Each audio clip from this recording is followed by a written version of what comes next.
বাইনসিরি দেখুন দুপুরবেলা দিন কালা হয়ে আইছে, পুরা একেবারে তুফানে মেঘে একলগে আইতাছে, দেখা যেতেছে পুরা একদম ভয়ঙ্কর পরিস্থিতি, ঠাডা মারতেছে জুড়ে জুড়ে। হ্যাঁ, আসমান কালা হয়ে গেছে, দেখতেই পাইতেছেন। দিন অবস্থা রাত্রি দিন খারাপ করছে, একদম পুরা তুফানের ভাব হয়ে গেছে। সকালেও ঘুরে গেল, একদম খুব ভয়ঙ্কর অবস্থা সকালে হয়েছে। এই যে ধরুন প্রায় 2টায় বাজবো না, অবস্থাটা ধরুন দিনের খুবই খারাপ অবস্থা। ঘূর্ণিঝড়ের ভাব হয়ে গেছে গা, খুবই অবস্থা।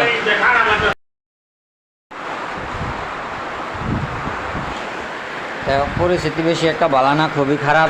দেখতেই পাইতেছেন দিনের অবস্থা খুব খারাপ, ঘরতে বারণ যেত না, মোটা ডাইল ভাঙ্গা পড়া যা, হিল পরে বড় বড় আম পরে গাছাতে, এটা যদি পরে মাথার মধ্যে মাথা ফাটা দেবো। এটা ঘরের ভিতরে বইয়ে তখন নেবো তুফানের সময়, মেঘের সময়, ঘরতে বারণ যেত না। যে অবস্থা সহালে গেছে, আর এই যখন দেখবার পাইতেছি আশপান্ডা অবস্থা দেখুন, একেবারে কালা হয়ে আইতাছে। এটা যদি আয়া পরে আল্লাহর কি অবস্থা হইব, আল্লাহ রহমত করবো।